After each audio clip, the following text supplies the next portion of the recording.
Hello, everybody. Thank you so much for tuning in today. My name is Jesse Mayfield-Sheehan. I am coming to you live from Warren Field in Brookline, Massachusetts. Here to bring you live coverage of today's Lou Tompkins All-Star League 18 and Under Division Summer Baseball Contest. Today's game pits visiting Cambridge against hosting Brookline. Should be a fun one here today. Both teams coming into this one with a 2-1 record. And these two squads, when they faced off against each other last summer, that was a game that came down to the wire. Brookline winning 2-1 on a steal of home plate by Ben Doktoroff. Doktoroff has aged out of the league since then, so can't be the hero again today for Brookline. We'll see who will be stepping up for these two teams here in this contest. Like I said, both teams went 2-1 before the Independence Day break. Hope everybody had a nice holiday. Brookline started off with a close 7-5 loss to Newton, followed that up with back-to-back 5-inning wins, 14-3 over Ayer Shirley, and then most recently a 14-0 blowout win in their most recent game against Lowell. Cambridge, meanwhile, also 2-1. They start off with 2 wins, defeating Winchester 8-1, and then getting a close 9-7 win over Medford before losing a nail-biter to Jamaica Plains 6-5. So Cambridge started out with 2 wins, then suffered a loss. Brookline started out with a loss, then got 2 wins. So we'll see which direction things go here. The Brookline starting defense out on the field. We can see the Brookline starting pitcher for today, number 44, Will Buckles. Buckles making his 3rd start of the summer. You can see his stats for the season thus far on your screen right there. Made 2 previous starts. He's got a 1-0 win-loss record. He's pitched 8.1 innings through those 2 starts, an ERA of 1.68, a whip of 1.68, and an impressive 17 strikeouts, averaging a little over.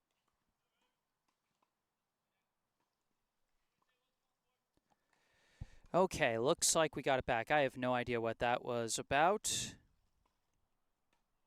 Sorry about that, folks.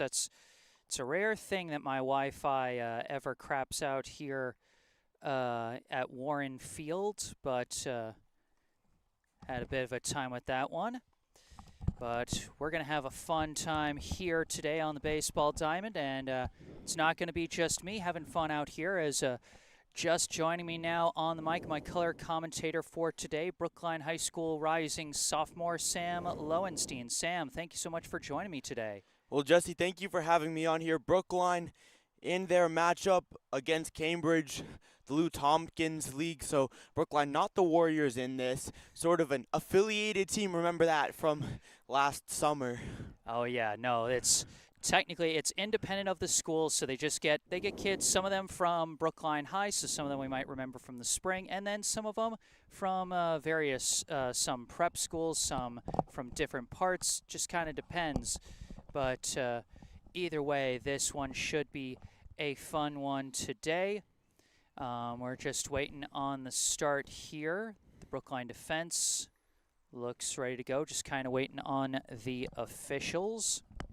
Unfortunately, I was not able to get the Cambridge lineup in time to start this stream, but we'll pick it up as they go, as they will be coming to the plate here in the top half of the first inning. We do have the Brookline lineup, and I guess as the officials, looks like they're about to get into their spots. I'm not sure we'll have. Oh, we might have a little bit of time to read out the lineup. I'll read out the lineup real quick for Brookline.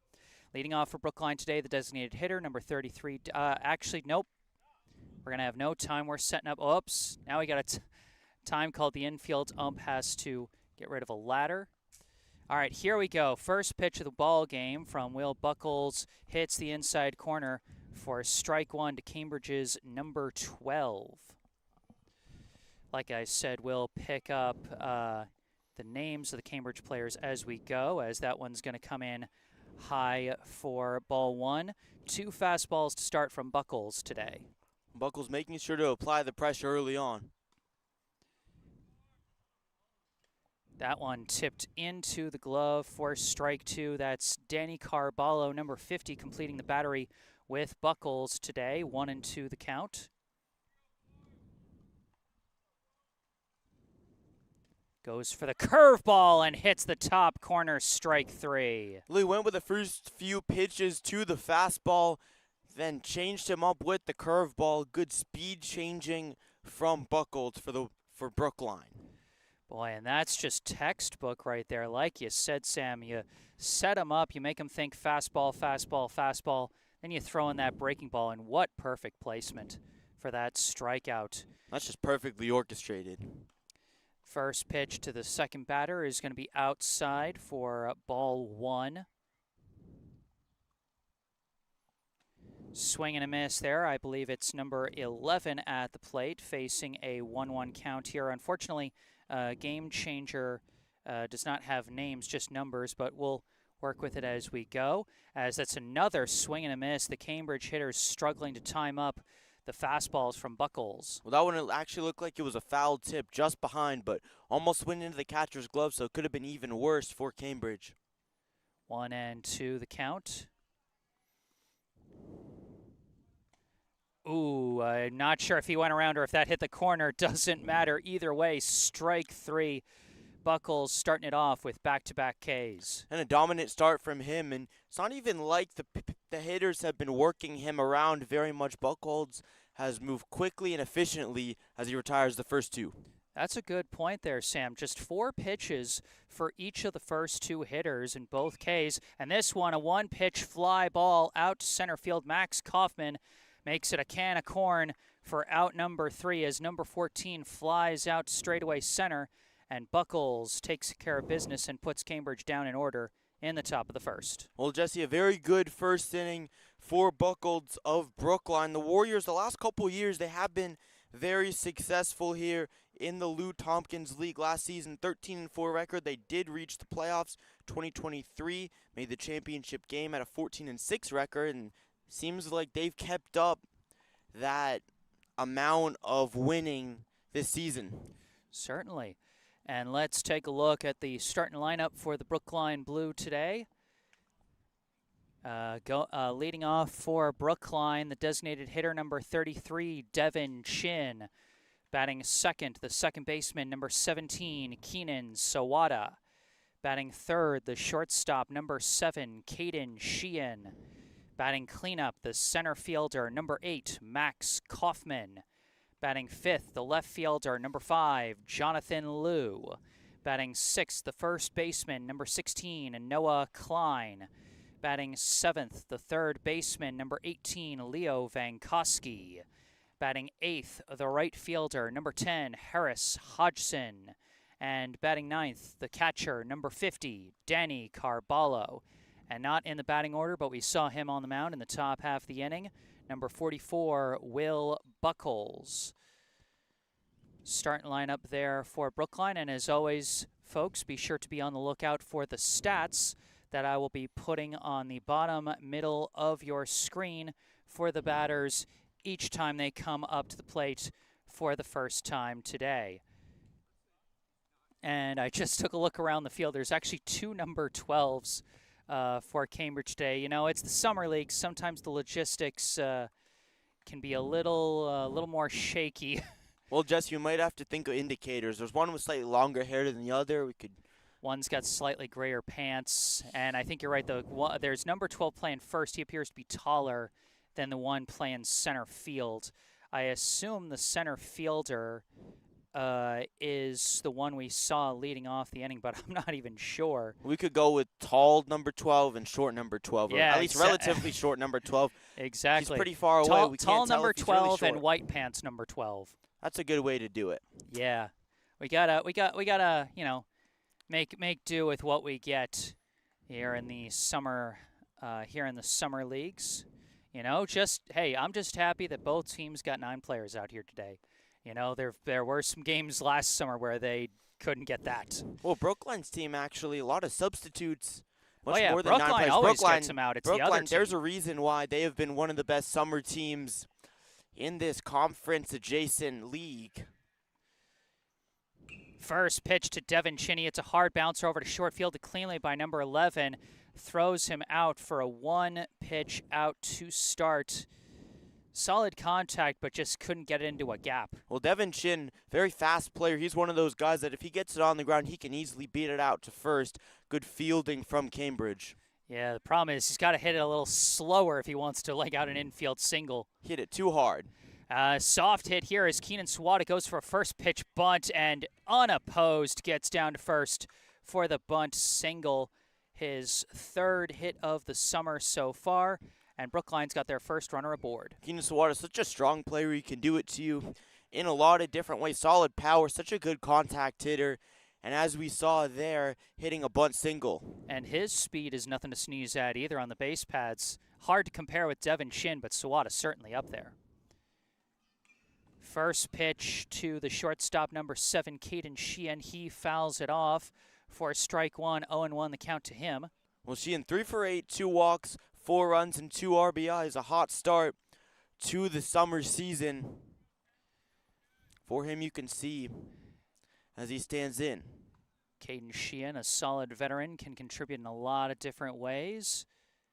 As he slices this one foul, it's going to go over the backstop for strike 2. Strong fielder at short and an available pitcher to add to the arms availability. And, as you said, Sam, solid hitter. We'll see what he does here. Down 0-2 in the count with 1 out and Sawada standing at first.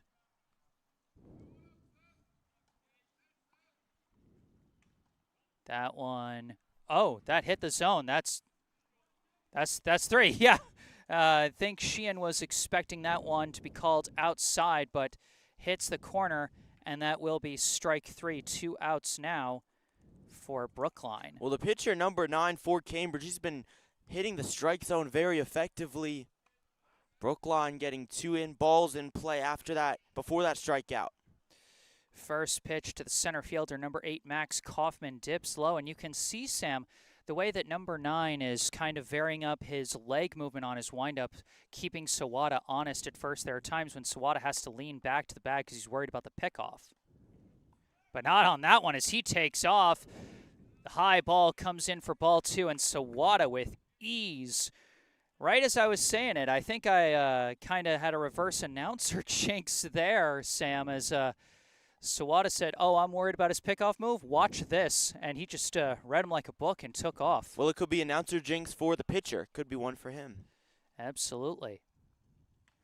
It's going to be a high ball 3. Hitters count at 3-0 here to Kaufman. Well, Max Kaufman, 4 for 7, 1 triple, 1 double. He's performed with some good power for Brookline. And no chance to display his power in this plate appearance as he just gets the 4-pitch walk. First and second now. Jesse Kaufman, one of those 5-tool players, 2 stolen bags on the year, with both him and Sawada on base. Brookline with 2 speed threats. First pitch to the left fielder, number 5, Jonathan Liu, and he fouls it off. And Liu off to a pretty hot start himself in the summer, wouldn't you say, Sam? Well, an incredibly hot start, Jesse. 5 for 7 with 2 walks, which means on base-wise 7 of 9, 4 runs and 6 RBIs. And a prime position here with 2 runners on, but also 2 outs, so has to take advantage here. That one hits well on the breaking ball, strike 2. That one a little bit outside and low, but umpire calling those outside calls as strikes. That's something to watch as this game plays out.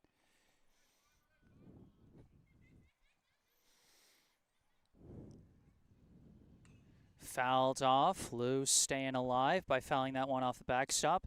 And you make a good point there, Sam. You know, you want to as a hitter, one of the things you have to adjust to is not just what the pitcher is giving you, but also what the ump is giving you in terms of strike zone.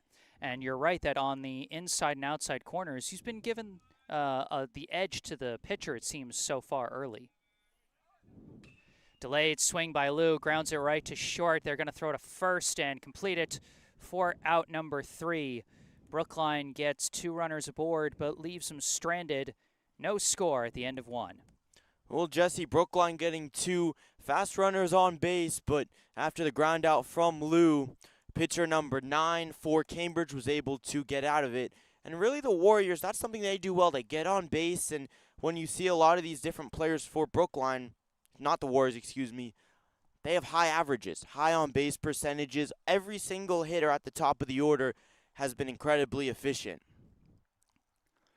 And speaking of efficiency, back on the mound after throwing just 9 pitches in the top of the first inning is Will Buckles.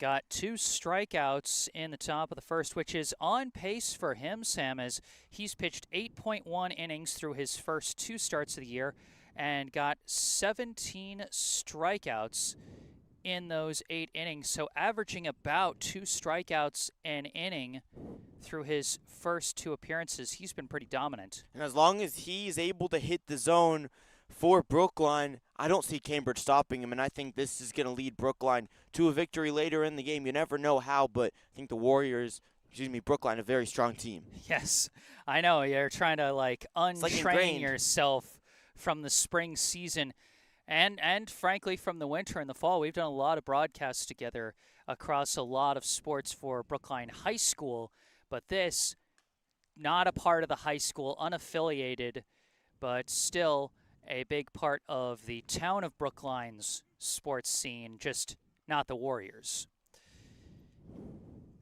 And looks like we're going to get the tall number 12 leading off here. Tall number 12 and white pants number 12, the way that we're going to differentiate them Indeed. For this game. White pants number 12, the center fielder. Tall number 12 with the gray pants is the first baseman. We saw him catch that put out on the 6-3 ground out that ended the inning.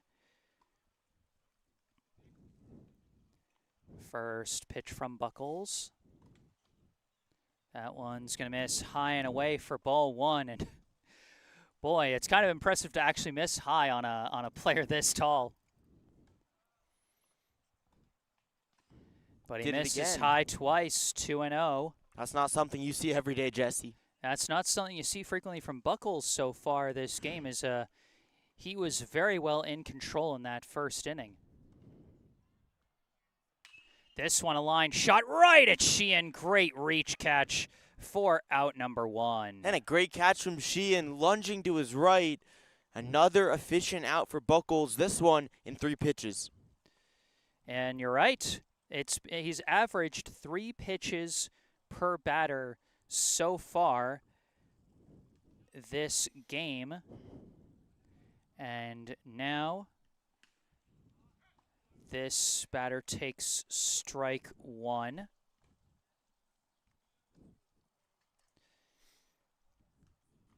At the plate here is number 10 as he tips that one away foul for strike 2.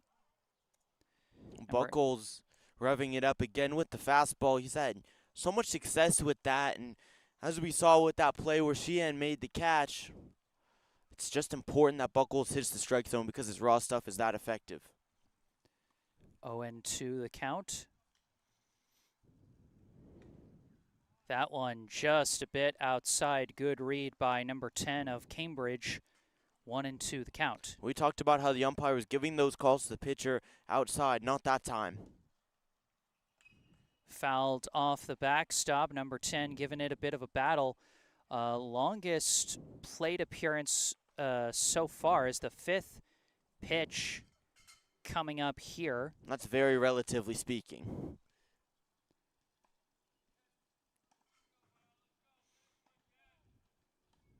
And he chased that one low. Ball got away from Carballo. Recovers it. Throw to first in time to complete the strikeout. Good instincts by number 10 to try and run that one out, but no dice.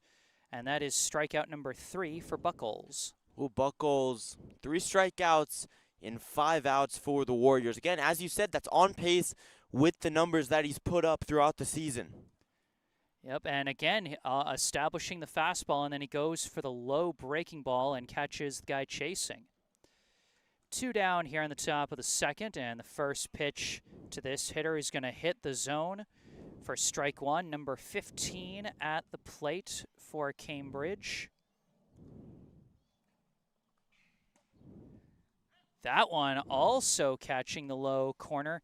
Ump says it dipped after it crossed the plate as the catcher caught that one kind of low. 0-2 the count. Well, it looked like it went about at knee level, just the catcher's reaction was a little bit late. And he pops this one up in foul territory. First baseman Noah Klein gives a chase, but that was well out of play. And 15 stays alive at 0-2. Well, Buckles, yet again in this at-bat, focusing on the fastball, and number 15 seems that he hasn't been able to do much with the pitches when they've been located well.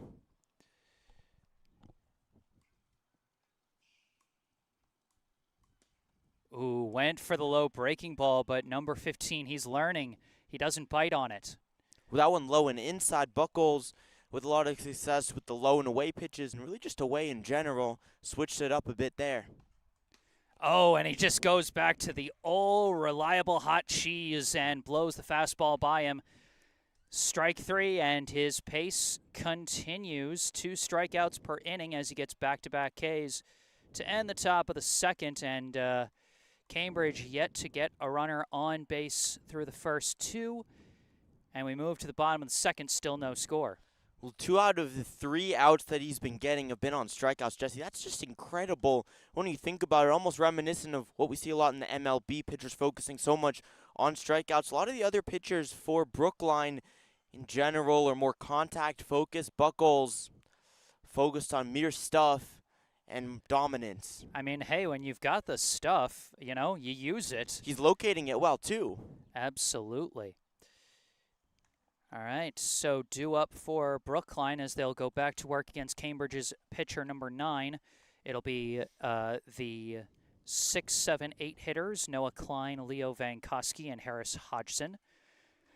A nice return to the lineup for Hodgson. He played in the Newton game in the season opener, but missed the last 2 against Air, Shirley, and Lowell, so missed out on those 14-run hitting parties for Brookline as they are coming off of back-to-back Mercy Rule wins.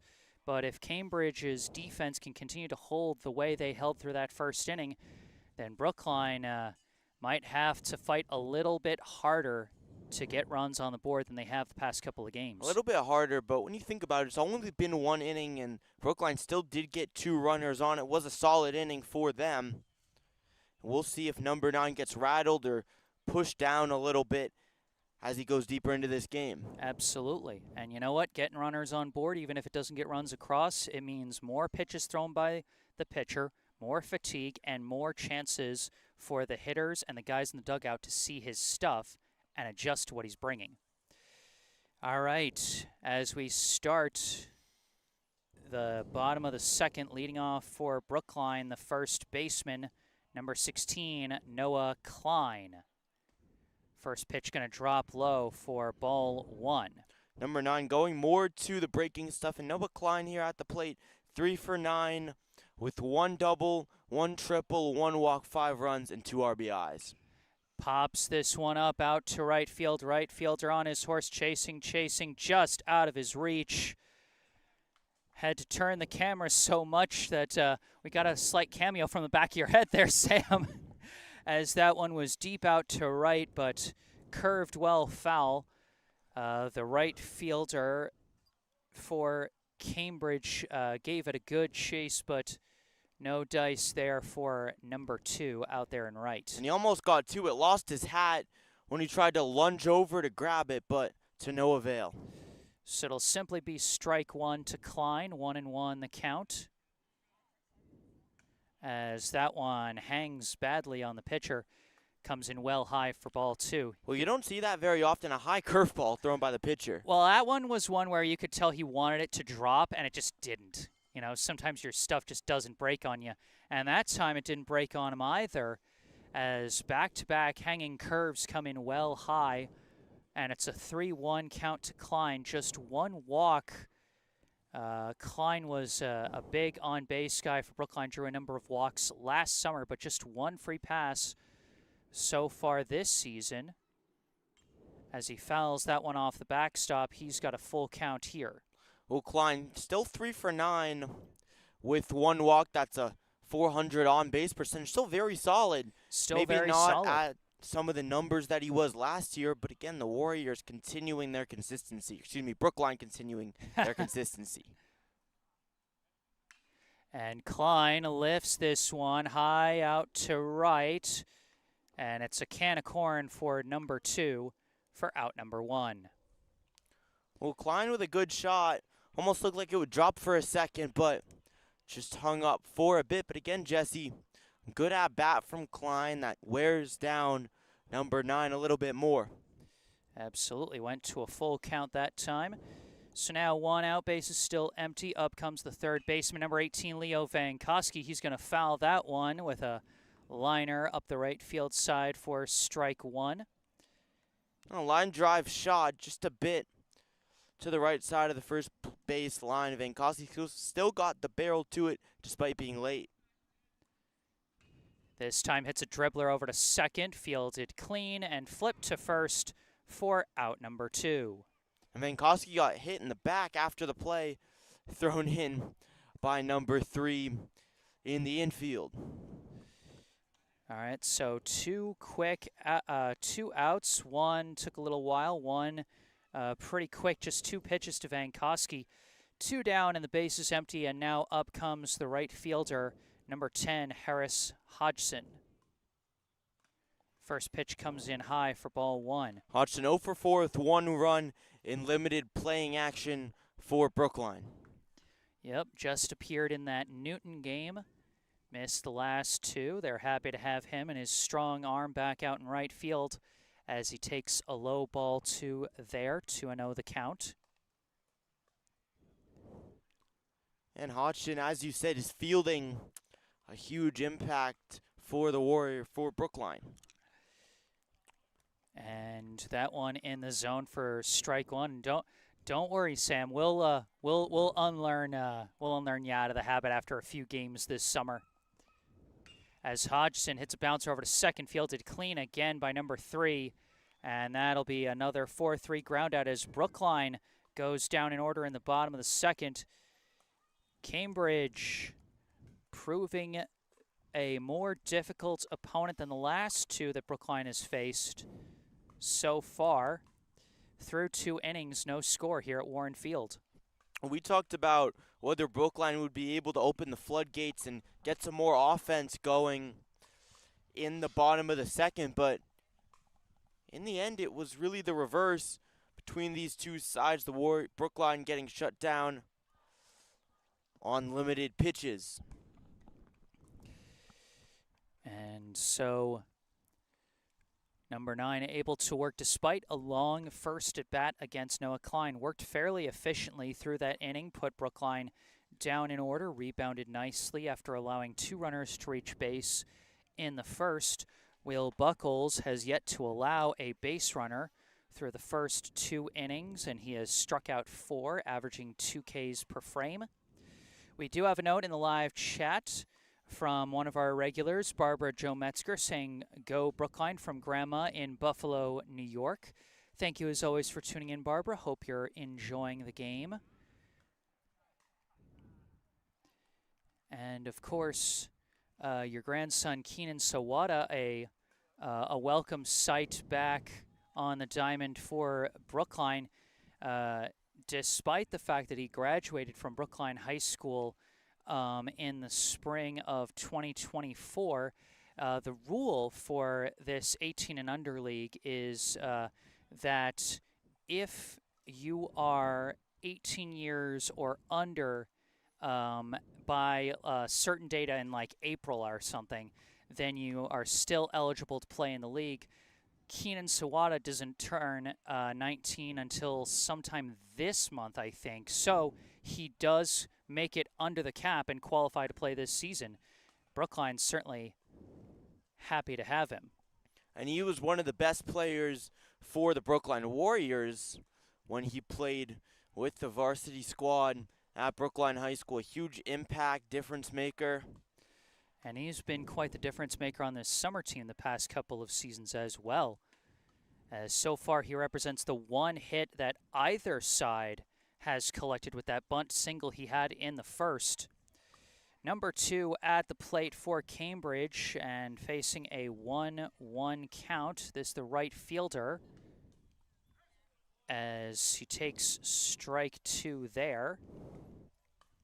Buckles continuing to pound the zone in the top of the third inning after he did in the first and the second. And a low-reaching swing bounces right back to Buckles at the mound. Easy throw to first for out number 1. And again, 4-pitch out for Brookline, continuing the high-octane pace that Buckles has been able to retire these hitters. Yeah, and again, going back to that change of speed breaking ball, you saw the batter kind of had Chase low with a defensive swing and just ended up putting it in play. Now we've got a battle of pitchers as the Cambridge pitcher number 9 in the box, taking strike 1 from that first pitch. And the next one missing low and away for ball 1. Buckles himself not in the batting order for Brookline, so he won't get the mirror image of this matchup, but we will get to see these two face off in this direction at least, as Buckles skips that one in the dirt. A rare, very low miss there for Buckles for ball 2, but you know what? With no runners on, this is when you're fine with having those. It's the time to experiment, practice your waste pitches and swing and miss attempts, and really you can't blame him. Swing and a miss there, strike 2. Just like that, goes back to the fastball, right down the middle in the zone, but his stuff gets him by. 2-2 now, the count to number 9. And a delayed swing on the breaking ball, pops it out to shallow right center, and Kaufman chases it down for out number 2. Yet another relatively quick out for Brookline. That one took a bit longer for Buckles to retire the hitter, number 9, but it didn't take all that much, and with the exception of one liner that was caught in the infield, all of Cambridge's results have been either weak outs or strikeouts. That's true.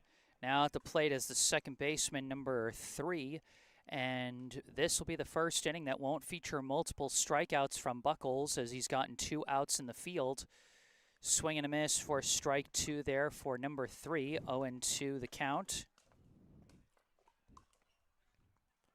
Buckles still bearing him down. And that one skips in the dirt, does not chase as that one breaks a little early. Bounces in the dirt for ball 1. One thing Buckles has done so well of in this game, Jesse, is he's gotten ahead of the count. He could throw that pitch because it was 0-2. That one misses just a bit outside. 2-2 now the count as number 3 starting to get back in the count here.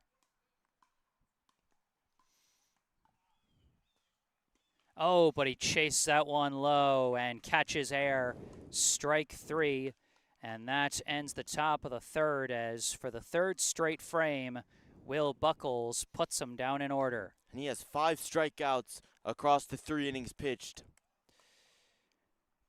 So we move to the bottom of the third, still no score. Brookline will be sending their 9-1-2 hitters, Carballo, Chin, and Sawada, to the plate as we will start the ever crucial second trip through the batting order for Brookline.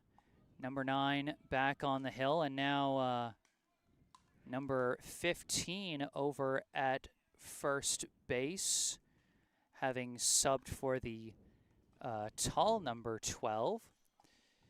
Tall number 12 is attending to something else. He came off the field Oh, okay. in front of our. He kind of Oh, yeah, that was him who walked in front of the camera. Okay, I get you. All right. number 15 now in at first base. Indeed. Another tall player. Yes. All right, we get ready for the bottom of the third. And we've got a comment in the live chat from Armando Levitt saying CMB4L. Cambridge. It's got. I think it might be Probably. like Cambridge men's baseball for life, maybe. Something like that. I assume the 4L is for life, and I assume the C is Cambridge. I assume the B is baseball. But you know, either way, we're happy to see fans tuning in and supporting their favorite teams and players, whoever they may be, as we get ready to start the bottom of the third. I think I had a bug fly into my eye. Dang it. And a lot of bugs. Yeah, it's getting to be that part of summer as the catcher, number 50, Danny Carballo, takes strike one and then takes a low ball one. Carballo 0 for 2, 2 walks, 1 run, and 1 RBI. So despite no hits yet on the season for him, a 500 at on-base percentage. I think yeah, 500 as he takes another ball there. And A lot of bugs on you. yeah, the bugs are really starting to gather in this inning specifically. Maybe it's that time of night. Maybe, as that one's going to miss. I believe the count is now 3-1. Need a fly swatter. Seriously. Need to give you my bug spray. That one's going to miss low, and so Carballo now improves his on-base percentage above 500 as he draws the leadoff walk. Carballo has proven himself a capable catcher, and even though he hasn't shown much pop at the plate, he's shown a good ability to get on base, and now the courtesy runner going to come in his spot. That's going to be number 2, Bryce Hellendrung. In the meantime, we cycle back to the top of the order with the designated hitter, number 33, Devin Chin. Grounded out to short on the first pitch he saw back in the bottom of the first. And a pickoff throw. Number 9 fooled Hellendrung a little bit. He was leaning right and had to dive back, but the throw comes in high. No chance to catch him there. And Hellendrung taking a big lead for Brookline. Chin shows bunt, lays it down at the third base line, and it rolls foul. Well, we saw Keen Sawada successfully get on base via a bunt for an infield single in the first. Now Devin Chin trying to replicate a similar formula, being an even faster player. Yeah, but just a little too much spin off to the side as it rolls left of that third base line. 0-1 now the count.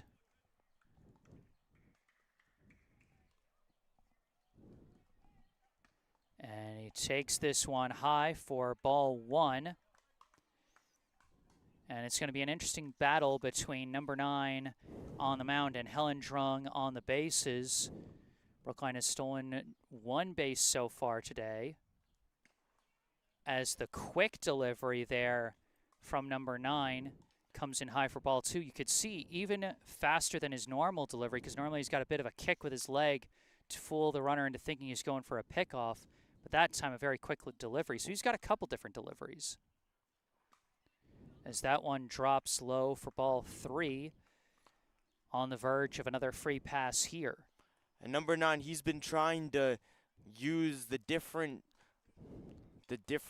latitudes in the zone, high and low, to fool the hitter. And that time it's going to be a walk as that one misses over Chin's head. Back-to-back free passes. And now the Cambridge coach going to come out and talk to his starting pitcher here and see if he can settle him down. And Jesse, this inning proving to be similar to the first inning when Brookline had 2 runners on, 1 via a hit in the first and 1 via a walk, but all small ball played by by Brookline. Absolutely, but there's one critical difference, Sam, because Brookline in the first inning had one runner on first with 1 out and runners at first and second with 2 outs. Here they've got runners at first and second with 0 outs. And so that's a very big difference. We might see Sawada lay down a bunt again, and even if he gets read and thrown out at first, it would still work as a sacrifice to move 2 runners into scoring position. We'll see what Brookline opts to do here. The corner infielders are pulled in a bit. There's the bunt, but he fouls it off, strike 1. And you called it, Jesse. I mean, it's textbook. When you have runners on first and second and nobody out at this level, you know, conventional wisdom is you lay down the bunt. And if you have a guy who's proven that he can get a single on the bunt, like Keenan Sawada, why wouldn't you? Sawada already with a single in this game on a bunt. Absolutely. So well laid down. But this time he swings and fouls it off, and just like that, the bunt strategy out the window with an 0-2 count. Remember, fans, if you foul off a bunt with 2 strikes, you are out, as opposed to fouling off with a full swing, in which case you get to stay alive. So Sawada most likely not going to be bunting here with 2 strikes. And he fouls that one off. A little bit late on the swing, sends it into the trees. Out of play. He stays alive at 0-2. Well, on that pitch, the pitcher went to a breaking ball, tried to adjust his velocity, and Sawada still ended up a little bit behind it.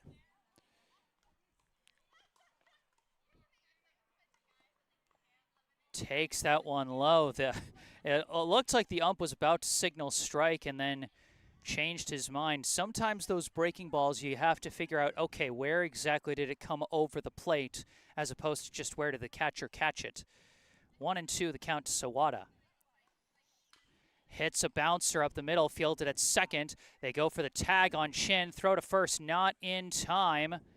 And so it'll be a fielder's choice at second. And he does move Helendrung to third, but again, Brookline not getting anything easy here, as it'll be runners at the corners with 1 out, but a prime opportunity for Sawada to take second, as Cambridge might not want to risk a potential takeoff for home from Helendrung.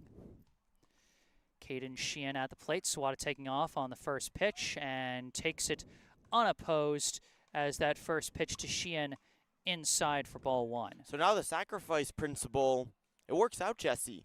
Brookline with runners on second and third. With 1 out, you're right. Even without a bunt, still a ground out. It does the job with the stolen base to advance the runner. Yeah, a little bit of extra steps, but did get the same situation they wanted. And that one a bit wild, but takes a hard ricochet off the backstop. And, you know, I always say if a runner hesitates, doesn't get a good break on a play like that, you don't want to chance it. If you don't get a good break, you know, it's like in sprints, in track. If you don't get a good break, you're doomed. 2-0, the count to Sheehan here, as that one hangs on number 9, and it's a 3-0 hitters count. Sheehan went down on strikes his last time up, but he's hoping he can at least get on base, if not bring in some runners. We talked about if Brookline was going to have a chance to break open this game. It seems that that inning could be an opportunity, and an intentional walk now coming. Yeah, they give him the 4th ball without throwing, and so an intentional walk to Mayfield-Sheehan creates a force at every base, creates the potential for an inning-ending double play. So honestly, I do kind of like the play by Cambridge, but for Brookline, all eyes on the center fielder, number 8, Max Kaufman. First pitch, hits a bouncer right up the middle. This could be the double play. No, they missed the throw to first, and 2 runs are going to come in on the throwing error. So Brookline almost comes away with nothing, but in the end, they come away with 2, as Max Kaufman on the E6 ends up bringing in Helendrung and Sawada. And Brookline goes up 2-0. Man, Jesse, that's a heartbreaker for Cambridge. How many times do you see a fielder's choice error that was a near double play end up in 2 runs? That's great heads-up base running. by the runners for Brookline and making something out of nothing. They continue to play great small ball in this one. Absolutely. It's all about the fundamentals and manufacturing runs where you can get them. And Brookline manufacturing a pair of them there off the mistake from the defense. We got a hit and run play as Jonathan Liu drops one. Oh, a sliding catch was made by number 12. And Brookline was looking to get aggressive on the hit and run, but a spectacular catch by number 12 with the white pants as he ends the third inning. But Brookline does get on the board courtesy of the throwing error. And at the end of 3, the score, Brookline 2, Cambridge 0. Lots of key inning for Brookline, getting those 2 runners across. And again, Jesse, in an unconventional way, not even in the conventional small ball way that we talked about of driving in the run after maybe a bunt and then a ground ball. Brookline did it with a couple more steps, but they were able to get not just 1, but 2 runs across. All right. Couple comments. Yeah, we got a few. Good amount. We got a few. Armando Levitt leaving another note, blue hat emoji. Daniel Grapsky saying number 15, the first baseman for Cambridge, is playing for Northeastern next year, so that's pretty cool. Alex Say saying, who's the Cambridge catcher? Unfortunately, we did not get names for the Cambridge players. I mean, I'm happy to receive that information if anyone wants to fill in the blanks for me on names for the Cambridge players. We were able to pick up jersey numbers, so I know it's number 14 completing the battery with number 9 for Cambridge today. And then Patrick in the live chat saying, hell yeah, Mando, referring, I assume, to one of the Cambridge players, as I think we got quite a few Cambridge fans in the live chat. And like I said, I'm happy to see fans from any team tuning in to support, to support their favorite team, their favorite players. We're all about fun here at this level. And so here we go. The support.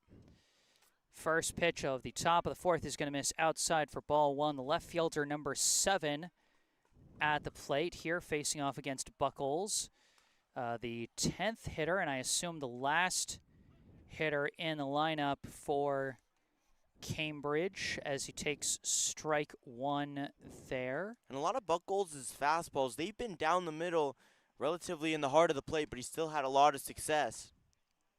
I mean, you got to make a quick decision when you see that ball coming out, as that's now a 1-2 count. Goes for a lower fastball, and that one misses low for ball 2.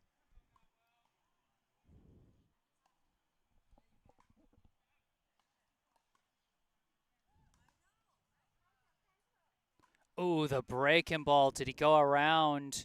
No, he checked his swing. That one was close. Very close, but number 7 stays alive and battles his way to a full count. Looks like an appeal. Oh, they appeal to first, and they say he went around. Brookline gets the overturn as they ask to go to the first base umpire. That's another strikeout.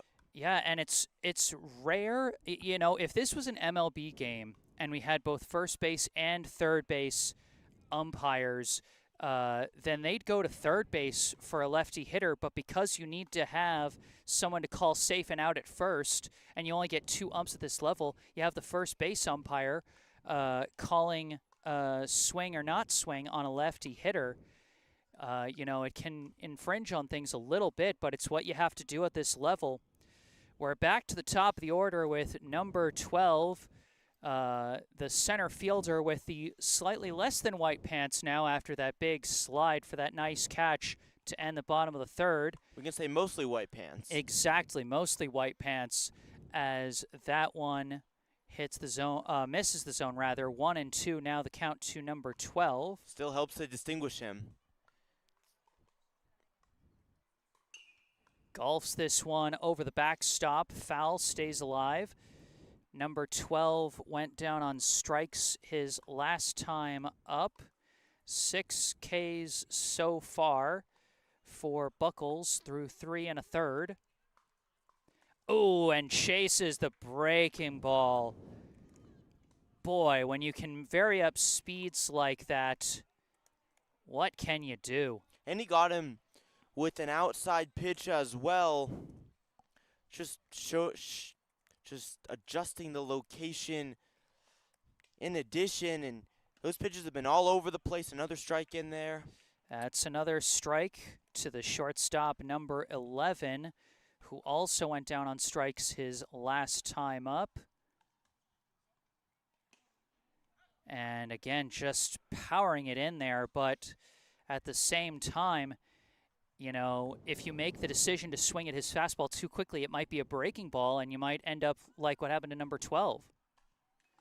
Tips that one and could not be snagged by Carballo as it goes to the backstop. Number 11 stays alive at 0-2. And speaking of those changes in speeds, remind me when this half inning ends. I got a nice quote from a Hall of Fame pitcher to share on that subject once we're done here. Ooh, swing and a miss. A subtle variation in speed as that might have been a cut fastball.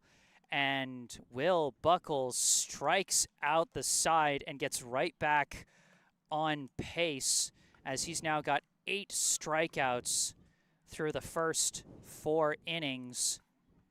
And he has been perfect through those first 4, down in order every time. And what's amazing to say is we're just speaking about him getting 2 strikeouts an inning and going perfect like it's usual, like it's normal business for him, which it is, the pace that he's been on in a way, season. But he has been very on this inning. It'll be interesting to see how far he can take this. But like I said, there's a quote I want to share. This is from Hall of Fame pitcher Greg Maddux of mostly Atlanta Braves fame, but a quote from him, he once said, "You just can't do it. Sometimes hitters can pick up differences in spin. They can identify pitches if there are different release points or if a curveball starts with an upward hump as it leaves the pitcher's hand. But if a pitcher can change speeds, every hitter is helpless, limited by human vision, except for that expletive Tony Gwynn." That's one of my favorite quotes of all time. You know, one Hall of Famer paying respect to another, but also just how smart of a pitcher Greg Maddux was and the great understanding of pitching that he had, because he wasn't the most powerful pitcher, but he knew how to vary up speeds and locations and things like that. And if you can combine that with great power, you can be invincible when your stuff is on. And that's pretty much what Buckles has looked like so far today. He's looked invincible. He's looked invincible, and there's the comparison to Greg Maddux. He's looked truly amazing. 8 strikeouts in 4 innings, and he's been perfect. We haven't even talked about that the whole stream. Well, you try not to talk about it until exactly. we get later into it. You don't want to talk about it too much. That's for a reason. You don't want to trigger too big of an announcer jinx, but you know, for now, no batters have reached base. We have said that technically a couple of times. Let's just say he's been very good. He's been very good. He has been very good. No specifics. We can keep going on about his strikeouts. All right, so Brookline will once again have their 6, 7, 8 hitters, Klein, Vankowski, and Hodgson coming back to the plate here in the bottom of the 4th. They went down in order in the bottom of the 2nd, but now their second time around against number 9. And we'll see how they handle it as the first baseman, number 16, Noah Klein, steps into the box, flew out to right his last time up. First pitch, and he golfs it out to left this time, and it's an easy catch. Had to chase in a bit, but number 7 out in the number 7 position in left field makes the grab for out number 1.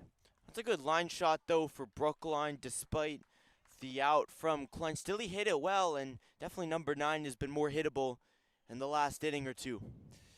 First pitch to Leo Vankowski, chases it high for strike 1. Vankowski grounded out to second his last time up as he takes a high ball one this time.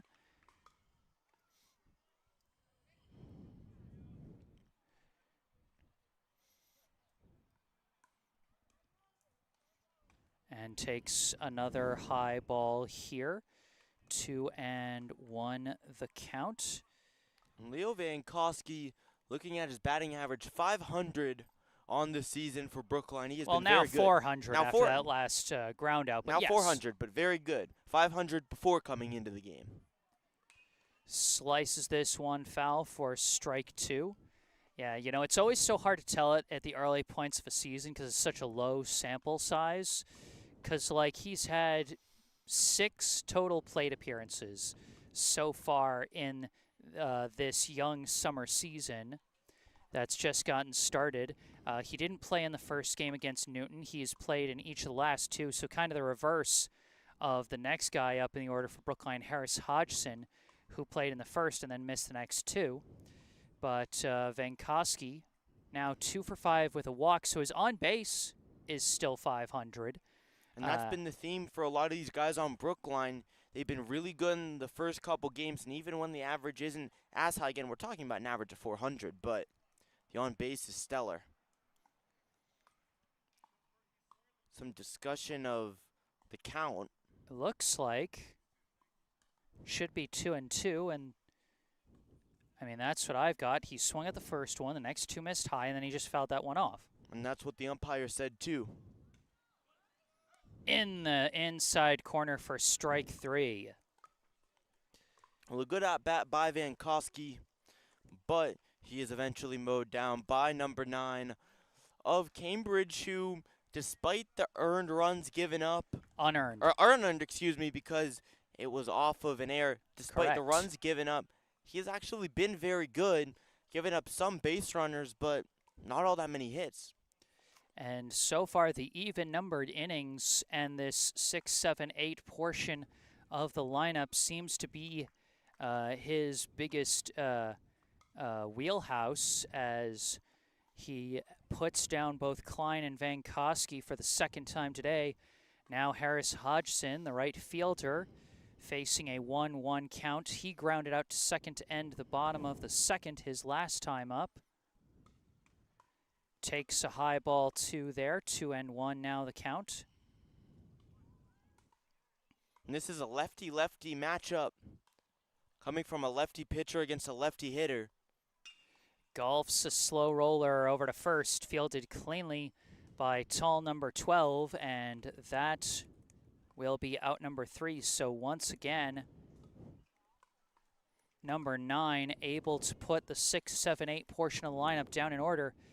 And at the end of 4, our score, Brookline 2, Cambridge 0. Outside of the throwing error, nothing for either offense as we get ready for the 5th inning. But during this break between the 4th and 5th inning, I'd like to take a moment for a local charity spotlight. I'd like to tell you about Brookline Cares. Brookline Cares is a volunteer organization run by Brookline High School students, which seeks to raise awareness and funds to help people experiencing homelessness. Brookline Cares works closely with an organization called the Empowerment Plan. The Empowerment Plan hires and trains those experiencing homelessness to manufacture their special type of coat, known as the Empower Coat, which can double as a sleeping bag. The coats help to keep those struggling with homelessness warm during the colder months of the year, while the jobs manufacturing those coats can help break the cycle of homelessness through gainful employment. What Brookline Cares does is they purchase those Empower coats, giving money to the Empowerment Plan to continue their good work, and then distributes those coats to local community organizations and emergency departments that care for the homeless. And you can help Brookline Cares to bring more warmth to those in need. In the description section of this video, you'll find 2 links. One is to the website classy.org, where you can donate money to the Brookline Cares team, supporting their efforts to purchase more Empower coats and support the Empowerment Plan. Or if you're a student interested in joining Brookline Cares, you can find another link to the group's own website on wixsite.com, where you can find more information about the group and how you can contact them. Once again, I know it's the warmer part of the year, but remember, it gets cold in the winter here in New England, so help spread the warmth with Brookline Cares. Starting the top of the fifth with a high ball one from Buckles, as we've got the catcher, number 14, at the dish here to lead off the top of the fifth inning. Fouls that one off for strike one.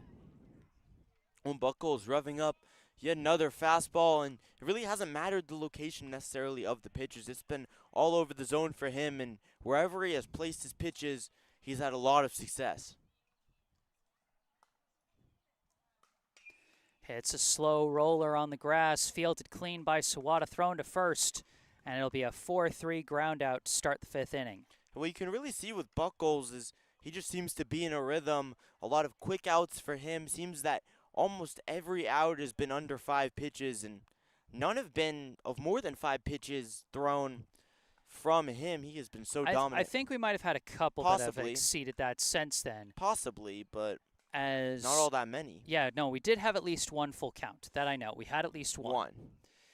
And we've had one pitch so far to the first baseman, the tall number 12, as he fouls it to the backstop for strike one. Curveball there hits the zone for strike two. Tall number 12 had the best contact of any Cambridge hitter so far as he lined it. A good catch by Mayfield-Sheehan robbed him of a potential hit. Now staring down a 1-2 count as that one missed high and away for ball one.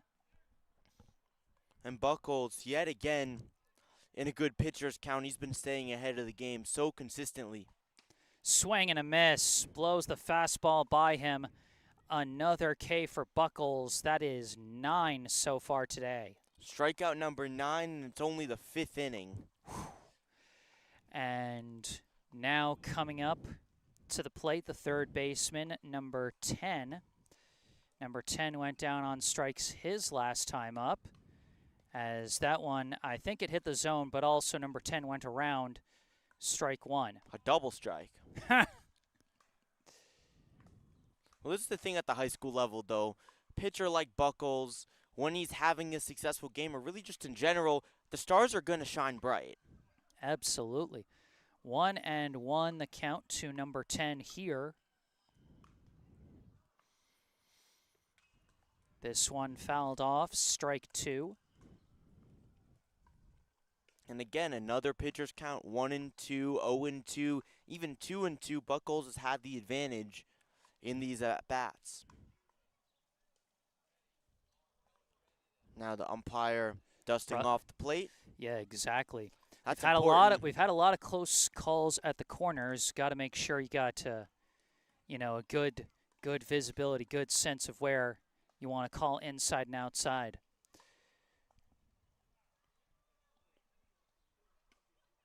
That one misses just a bit outside, might have been a bit high. Ball two, 2-2. The count to number 10.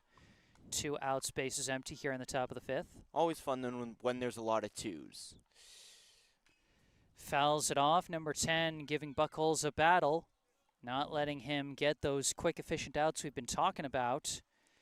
And as we go deeper into the game, this will be interesting to see how Buckles handles, just the natural fatigue that comes with going deep into the game, but also if batters start lasting longer at the plate.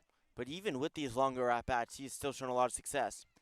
Shows some more success there. Strikeout number 10 for Will Buckles as he once again, for the 5th inning in a row, puts them down in order.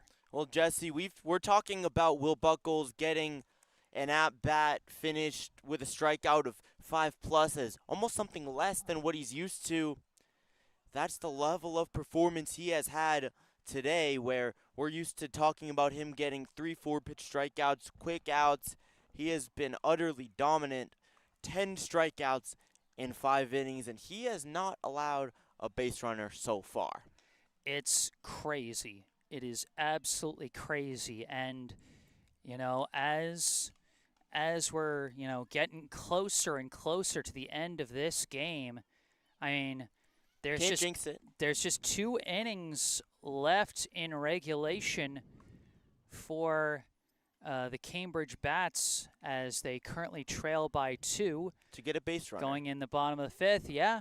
If they want to get a base runner, maybe get a run, who knows what. But for now, we get to focus on the other side of things, see if the Brookline offense can't create a bit more of a cushion for their starting pitcher here. They'll have the 9-1-2 hitters coming up once again, Carballo, Chin, and Sawada. Number 9, back on the bump for Cambridge for his 5th inning of work. He's been having a solid outing. You know, just 2 runs allowed, both of them unearned off of a throwing error. And so we'll see. It's one of those games where the unearned runs matter. Brookline playing small ball throughout this matchup, and then in that 1 inning, they got a bases loaded situation. And how many times do you get a 2-run scoring error? But the Warriors did it there. This one swung on to center field. And it's going to be a first pitch fly out to center for the catcher, Danny Carballo. Gave it a ride, but to straightaway center, no chance for a hit there. Now the top of the inning for Brookline. Devin Chin coming up to the plate, one of the many speedsters on the Brookline Blue squad. First pitch in there for strike 1. Chin so far 0 for 1 today with a ground out to short and a walk.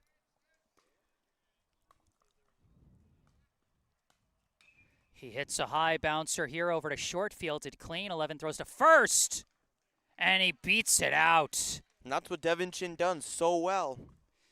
The legendary speed of Devin Chin. And I love whenever it's a close play and you see him make that last leap. You know, it's almost like he goes from a sprinter into a long jumper, you know, for some track and field terminology there. As he legs out the infield single for his first hit of the day. Now at the dish, the second baseman, number 17, Keenan Sawada. Chin not even taking a big lead, and number 9 still wanting to keep him honest over at first. Sawada 1 for 2 so far today, a bunt single and grounded into a fielder's choice as a high ball one there, and Devin Chin speeds his way down to second, thought about taking off for third, but a good backup job by number 12 out in center field to hold him at second. And that's exactly why he went for the pickoff move at first, even with Chin being pretty much on the bag, just taking a minor lead. That's the threat he poses as he got down to second. 1-0 the count, and that one skips in the dirt. Good snag by number 14. Anything gets by him, and Chin just basically automatically gets another base. And that was still a relatively close play. Play wasn't all that behind considering Devin Chin's considering speed. who was running, but that's the benefit of keeping a runner honest and keeping them from taking a huge lead off from first.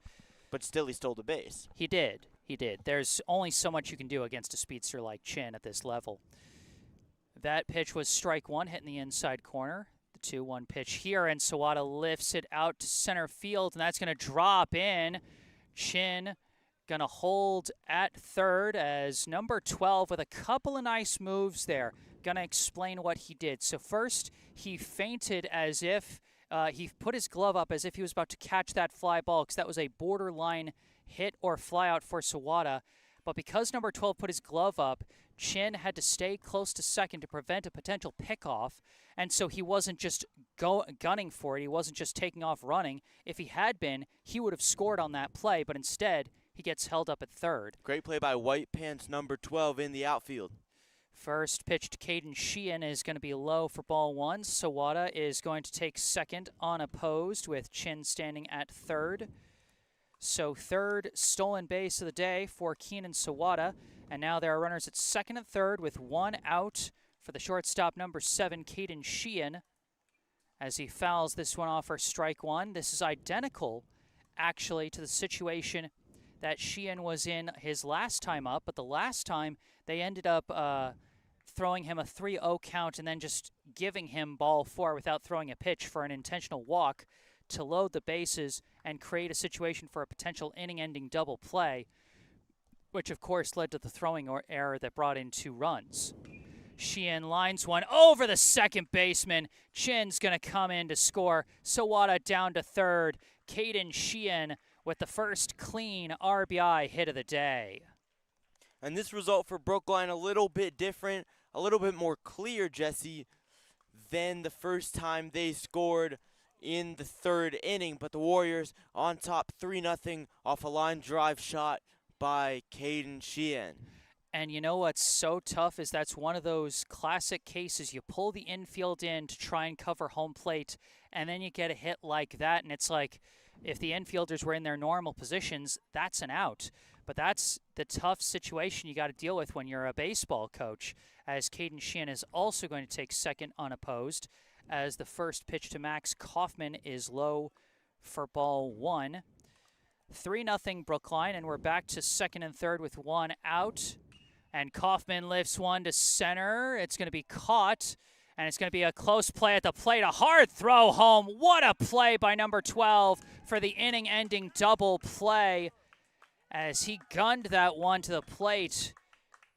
And boy, he saved multiple runs that inning with some stellar play out in center field. Brookline does get one more on the board, but only one. As at the end of 5, our score, Brookline 3, Cambridge 0. Boy, that's just an incredible play from him, and that's the second great play that he made in the inning. That's the one that we're going to talk about, but Jesse, that play where he faked the catch in the outfield, that prevented a second run from coming home and could have also impacted the momentum of the inning a lot, but that throw that got home was a good step ahead of Keenan Sawada. Great job. Yeah. By White Pants number 12. And that's the thing is, it was a shallower hit. It was in front of him, and so he had forward momentum with his body when he caught it because he was running in to get it, which meant all of his energy was already going towards home plate, and so he could just carry that rhythm and easily transition into a throw home. Just unfortunate set of circumstances. I mean, a lot of times when the ball is that deep, you send the runner to the plate. But when the throw is executed that perfectly, there's just not much you can do. Brookline dared number 12 to execute on his throw, and he took that dare and he completed it. But also Brookline with Keenan Sawada on third, a very fast player. Normally, he makes that. Yeah, absolutely. Normally he outpaces the throw or the throw goes wild in some way. A lot of different ways that can go wrong for the defense having to make that long of a throw. So again, you play the percentages. It's similar to Cambridge playing their infield in on what turned into that line drive single by Sheehan. You have to play the percentages as the coach and live with the bounces that you get because sometimes it's just not going to bounce your way. We move now to the top of the 6th inning. Will Buckles back on the mound. The Cambridge extra hitter, number 15, at the plate now. First pitch swung on and missed for strike 1 as that Buckles fastball continuing to prove effective so far in this game. And Jesse, the hitter, swung out of his shoes actually early on this pitch instead of late. Makes contact, and that's going to go out of reach. The perfect game's done. The no-hitter is done. Number 15 with a well-placed single into shallow right. You could see Noah Klein tried to back up for it, no chance. Keenan Sawada was hustling down to that right field line, tried to lay out for it, no dice. A leadoff single for number 15, and we can put an end to the perfection talks here, as well as any no-hitter talks, as that was not only the first base runner, but the first hit of the day for Cambridge. But still, what a performance Will Buckles has had so far today. But just got to keep it going. It's still a relatively close game at 3-0. Can't rest on your laurels. As that one's going to hit the low corner for strike 2 to number 2. Number 2 grounded out to the pitcher his last time up. Buckles attempts the pickoff throw. First runner he's had a chance to make a pickoff throw against. He is a lefty. Number 15 didn't have the biggest lead at that moment, so didn't make the hardest throw to first. This one's a bouncer. Over to third, fielded by Vankowski, goes to first and just barely beats out the throw by half a step. Good decision making by Vankowski. Number 15 got a good break towards second, and it was a slow high bouncer.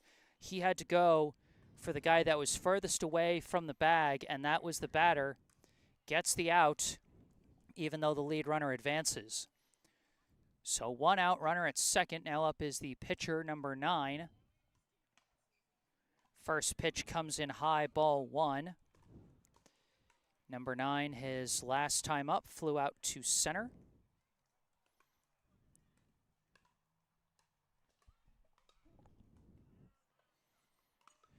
Tips that one to the backstop, strike 1. Well, Buckles still revving up his pitches, and these hitters number 9 behind on that one. And so despite the hit, Brookline still in control.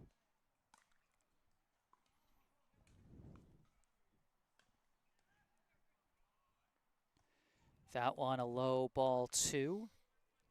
2-1 now the count. There, Buckles trying to adjust the velocity on a breaking ball there. Mislead the hitter.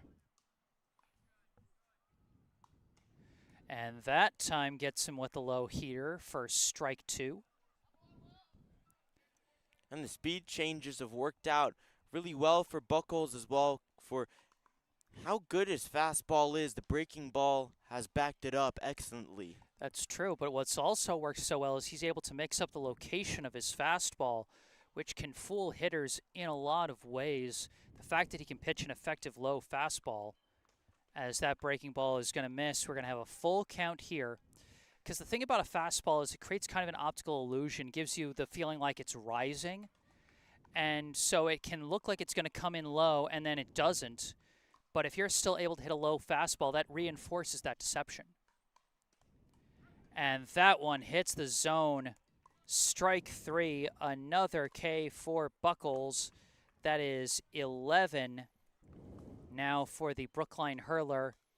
2 down here with the runner at second. Up comes the second baseman, number 3. First pitch misses outside, ball 1. And Buckles, Jesse, he continues the narrative that we've been pushing. He's been incredibly dominant, even when having no perfect game or no hitter. This one hard hit right at short, fielded cleanly by Sheehan. Long throw to first is complete, and that will end the inning. Well, a small smudge on the perfect outing that Buckles had up to that point, but he rebounds nicely, puts him down in order after the leadoff single, and has 11 Ks through 6. We move to the bottom of the 6th inning with Brookline leading 3-0. And this is a critical inning for Brookline because, again, in high school baseball, only 7 innings are played, so if Brookline can get out to a big lead with the way Buckles has been pitching, this could cement their victory. Potentially. I mean, the game between these two teams last year out in Cambridge really came down to the wire. It was a 2-1 final in that one. Brookline winning on a steal of home by Ben Doctoroff as they had fallen behind 1-0 after 6 innings, and then just barely managed to get things going. Devin Chin and Ben Doctoroff got back-to-back singles to lead off the inning, and Chin actually came all the way around himself, got to second on a balk, got to third on a steal, came home on a passed ball. Doctoroff singled, stole second, went to third on the passed ball that scored Chin, I believe, and then ultimately stole home on the exchange. So a pitch had been thrown, the catcher was throwing it back to the pitcher, And Ben Doctoroff, just off in the periphery, took a gigantic lead halfway between third and home, and then just gunned it for the plate as the catcher was throwing back to the pitcher. Cambridge was completely thrown off, and he scored, and Brookline ended up winning that game by a final of 2-1. So these two teams know a thing or two about close games, and this game's still pretty close, only 3-0. And without that throwing error by Cambridge, it would be 1-0. We'll see what Brookline can do here in the bottom of the sixth as the left fielder, number 5, Jonathan Liu, at the plate. He takes a high ball 1. Well, the same pitcher still in the game, number 9, who has been... He's been effective today as Liu lifts one deep out to left center. Caught out in center field by number 12, who's been having himself a spectacular defensive day, I would say. A couple of highlight-worthy plays he has made to save potential runs for Cambridge. And he catches that first out a little more easily for out number 1. Because remember, it's not just the double play at the plate from last inning, but also the sliding catch a couple innings before that. Noah Klein with a nice bouncer through the left gap as he gets his first hit of the day. He is now 1 for 3 on the day after flying out his first 2 times up. Finally gets the placement he wanted. Well, number 9, he has been the pitcher for the entire game, still playing as the starter here in the bottom of the 6th. Yeah, there's been no calls to the bullpen for either side so far. And I mean, when only 1 earned run has been scored between the two teams, I don't blame the coaches for sticking with their guys. At the plate is the third baseman, number 18, Leo Vankowski. And a late takeoff and a late swing. Klein dives in head first off the wide throw. I think that one counts as a strike. I'm not sure what the... Should be a strike. Yeah. Looks like it. Yeah, looks like 0-1 is the count now to Vankowski as he went for a delayed swing to try and help Klein. Swings and misses at that one. 0-2 now the count. That's a smart play from Vankowski to do the delayed swing, mess up the catcher, and sacrifice 1 strike for a stolen base. Vankowski fouls it off, and you're exactly right there, Sam. That's exactly what he was doing. Klein got kind of a late takeoff as he was fooled by number 9's delivery. He was looking out for a pickoff throw, but then he does take off. Didn't get a good break on it, but Vankowski slightly throwing off the rhythm as much as he can, and then a wide throw from the catcher off an outside pitch allows Klein to slide in safely. As Vankowski continues to battle here, still 0-2 the count after a couple of foul balls.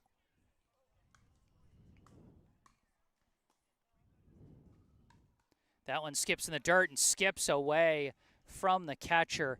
Klein takes third on the wild pitch, and that's the first runner advancing on a wild pitch today. Both catchers, well, I mean, there's only been so many base runners, but number 14 has been doing a pretty good job for Cambridge, limiting how many of those get by him.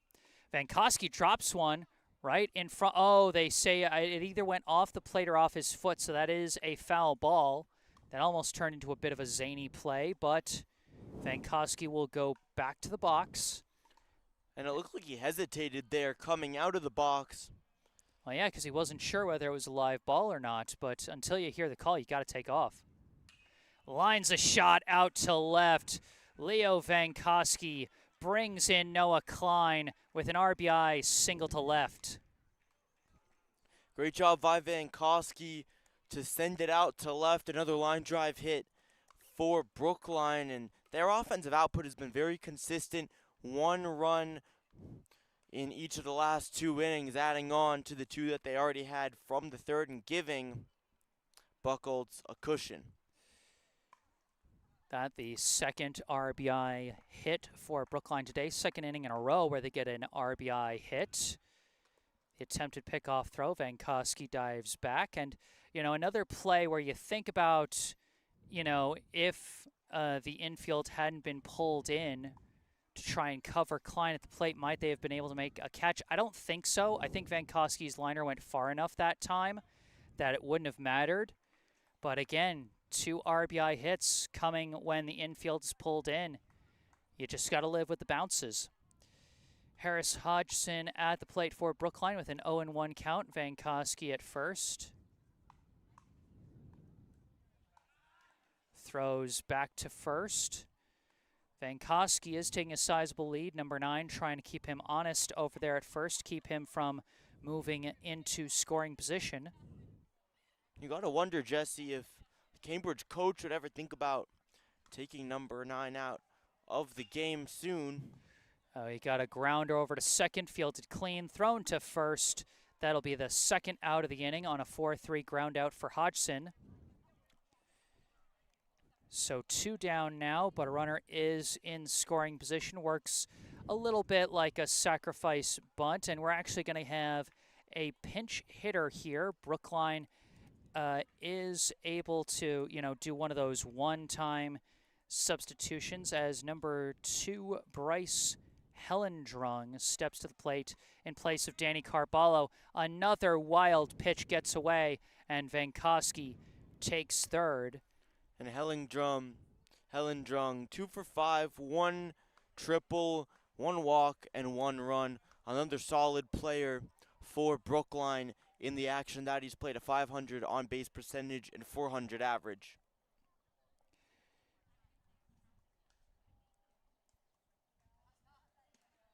And that one drops in for strike 1. And some of these players' averages are going to be dipping a bit as the Cambridge defense has been pretty strong at limiting a Brookline squad that scored 14 runs in each of their last 2 games. But still, they've been getting it done. As another wild pitch, and Vankowski plants his foot in the dirt and stops his advance as a hard ricochet off the backstop allows number 14 to recover the ball quickly and put an end to the potential run coming in on a wild pitch. Well, he had a good jump on that pitch, but it wasn't enough considering how far the ball went. Swing and a miss there. Hellendrung trying to time up the breaking ball that time and just caught air. 2-2 the count with 2 down. A runner at third. Brookline leading by 4 here in the bottom of the 6th.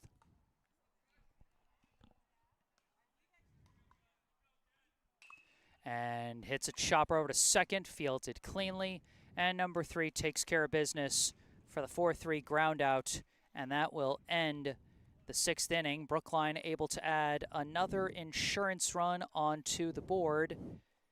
We go to the 7th and final inning of this ball game. Our score after 6, Brookline 4, Cambridge 0. Brookline looking to finish this one out after scoring 1 run in both of the last 2 innings, both the 5th and the 6th. They would win the game if they prevent Cambridge from scoring 4 runs, because they would be the bottom of the 7th. And yeah, you don't play the bottom half if the home team is in the lead.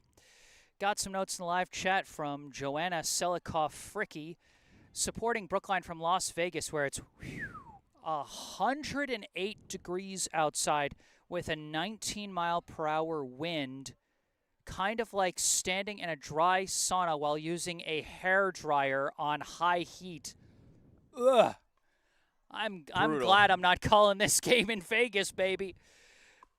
She does add, I'm inside a cooled room watching Brookline's team playing well and looking good. Keep up the good work. And Joanna, thank you so much for tuning in. Glad we are able to give you some entertainment while you beat the heat and stay inside, and I'll be praying for the continued functioning of your air conditioning system because, 108 degrees. Brutal. It's Ugh. 100 and stupid. It's 100 and stupid. Is that what you just said? That's what she calls it. When I it gets love it. is 100 stupid, 108, 110. The game back on now. Game's back on. Number 7 first pitch hits a chopper to first, and Klein fields it with ease for an unassisted ground out to first for out number 1. There have been days where it's 120 plus in Vegas. It gets very brutal. No. And we think 100's bad. No, man, we think 90s is bad here in Massachusetts. We're used to, like, pulling out, salting the roads and, pulling out the plows for the snow that we actually get in the winter. We're not built for 100-degree weather. Number 12, the center fielder at the plate with a 1-0 count. 1 out, bases empty here in the top of the 7th and final inning. Takes strike 1 there. His last time up went down on strikes. He's gone down on strikes both of his times at the plate so far, as he takes low ball 2. Regardless of what he does at the plate, I think he can hang his hat on a pretty good defensive day out in center field. Although, he would certainly prefer to at least get 1 hit on the day as he fouls that one off and out of play for strike 2. As right now, Jesse Buchholz on pace for a complete game shutout 1-hitter. So far, just 1 hit, no walks, an impressive day for Will Buchholz, and 11 strikeouts to boot. As that one fouled off, number 12 stays alive. And so right now, the maximum number of strikeouts Buchholz could get for this game would be 13, but that would still be incredibly impressive. Unbelievable. A line shot, and that's going to be the 2nd hit of the day for Cambridge as number 12 drops that liner in front of the center fielder for a 1-out single. And now we can hang his hat on a hit. Absolutely. Number 12 has had himself a nice day for Cambridge. Couple of highlight-worthy plays out in center field, and now 1 for 3 at the plate. 1 for 3. And now a shot deep out to center. Kaufman on his horse towards the wall, and he chased it down on the track as number 11, a powerful shot, but just hung in the air too long and just didn't quite go far enough as Max Kaufman got on his horse to chase that one down. And now Brookline 1 out away from victory as number 14, the catcher at the plate with 2 down and a runner at first, takes a high ball 1. Well, that hit from number 11 had a chance to get out. Boy, and yeah, that's like one of the shortest parts of the field out there in left center. Just 327 feet. So he had a real shot in that part of the field. If this were an MLB field, that would be right where the warning track is. They don't really have a warning track out here at Warren Field, but Kaufman able to get out there and make the catch. That one going to miss, and it's a rare 3-0 hitters count to number 14. Buchholz struggling to hit the zone here.